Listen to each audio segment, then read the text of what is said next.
ምናልባት ይሄ መልእክት ለማን እንደሆነ አላውቅም። ይህ መልእክት እስከ መጨረሻ አዳምጡልኝ። በሉቃስ ወንጌል ምዕራፍ 15 ቁጥር 8 ላይ እግዚአብሔር ቃል ሲናገር አንዲት ሴት 10 ድሪም ነበራት፣ ከ10 ድሪም መካከል አንዱ ድሪም ጠፋባት ይላል። ይህን አንዱን ድሪም እንዴት እንዳገኘች መጽሐፍ ቅዱስ በአስገራሚ ሁኔታ ያስቀምጣል። ምናልባት አላውቅም፣ ትላንት የእናንተ የነበረ አሁን ግን ከእጃችሁ እየጠፋ ነገር ግን ማስመለስ የምትፈልጉት ነገር ካለ ፕሊስ እስከ መጨረሻ አዳምጡ። ምናልባት ለአንተ ነው መልእክቱ፣ ምናልባት ለአንቺ ነው መልእክቱ።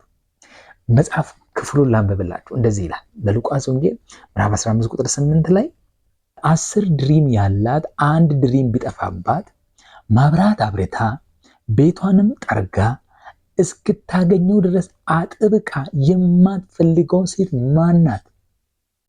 ከዛስ ባገኘች ጊዜም ወዳጆቿንና ጎረቤቶቿን በአንድነት ጠርታ የጠፋብኝ ድሪሜ አግኝቼዋለሁ፣ ከኔ ጋር ደስ ይበላችሁ ትላቸዋለች።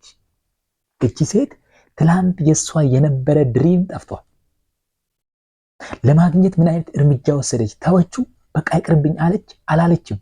ነገር ግን ይህን ድሪሜን ማግኘት አለብኝ ብላ ቆርጣ ስትነሳ የወሰደችው እርምጃ 3 ነጥቦችን ነግራችኋለሁ።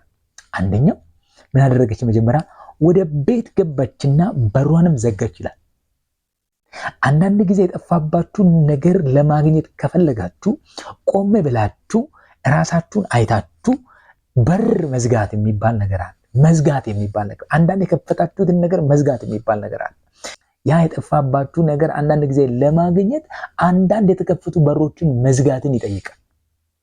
በመንፈሳዊ ህይወታችሁ ውስጥ የጠፋባችሁ ጸጋ፣ የጠፋባችሁ የጸሎት ጉልበት፣ የጠፋባችሁ ኃይል፣ የጠፋባችሁ አንድ የሆነ የተማረከ ነገር ካለ ለማስመለስ በራችሁ መዝጋት አለባችሁ፣ መግባት አለባችሁ።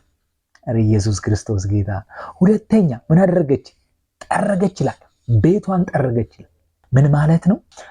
አላስፈላጊ የሆኑ ነገሮችን ከህይወታችሁ ውስጥ እየጠረጋችሁ ታስወጣላችሁ ማለት ነው። አንዳንድ የሚጠረጉ ቆሻሻዎች አሉ ማለት ነው። አየህ፣ ያንተ የሆነውን ነገር የደበቀ ቆሻሻ አለ ማለት ነው። አየህ፣ አንድ ነገር ካልጠረክ ያንተ ነገር አይገለጥም። ከጠረክ ግን በህይወቴ ላይ እግዚአብሔር ያስቀምጠው ነገር ይገለጣል ማለት ነው። ጌታ ስሙ ይባረክ። ስለዚህ እቺ ሴት ያደረገችው ምንድን ነው ካላችሁ፣ ሁለተኛ ቤቷን ጠረገች ይላል። ሶስተኛ ምን አደረገች? ማብራቷን አበራች ይላል። እንዲታይ ማለት ነው። ይህ ማብራቷን አበራች ማለት ምን ማለት ነው? የእግዚአብሔርን ቃል ጠዋትና ማታ ዴሊ በህይወታችን ላይ ስናበራው ያ የተደበቀው ነገር ይገለጣል ማለት፣ ያ የተደበቀው ነገር ይወጣል ማለት፣ ያ የተደበቀው ነገር ይገለጣል ማለት ነው። ለዛ ነው መጽሐፍ ቅዱስ ሲናገር ሕግ ለእግሬ ማብራት ለመንገዴም ብርሃን ነው ይላል።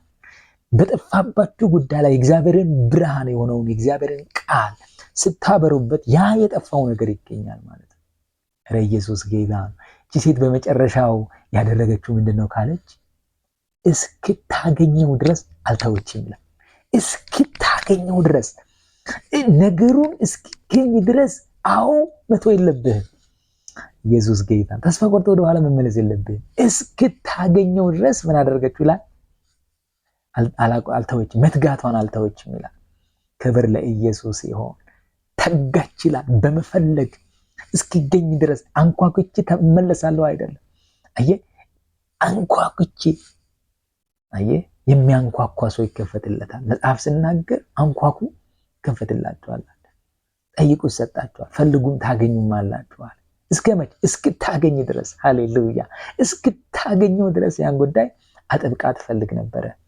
በመጨረሻውም ካገኘች በኋላ ይላል መጽሐፍ ሲናገር ወዳጆቿን ጠርታ፣ ቤት ዘመዷን ጠርታ እግዚአብሔርን አመሰገነች። ኑ የጠፋብኝ ድሪሜን አግኝቼዋለሁና ከኔ ጋር ጌታን አመስግኑ አለች። ኧረ በኢየሱስ ይሄ ይሁንባችሁ። የጠፋባችሁ እናንተ የምትፈልጉት ነገር ካለ በኢየሱስ ክርስቶስ ስም ይገኝላችሁ። እቺ ሴት ድሪሟን ፈልጋ እንዳገኘች ፈልጋችሁ በኢየሱስ ስም የምታጡት ነገር አይኖር። እግዚአብሔር አምላክ በኢየሱስ ስም በዚህ ቃል ይባርካችሁ።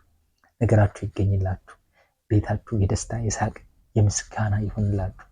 ነገራችሁ ተገኝተው በምስጋና እንገናኛለን። ተባረኩ።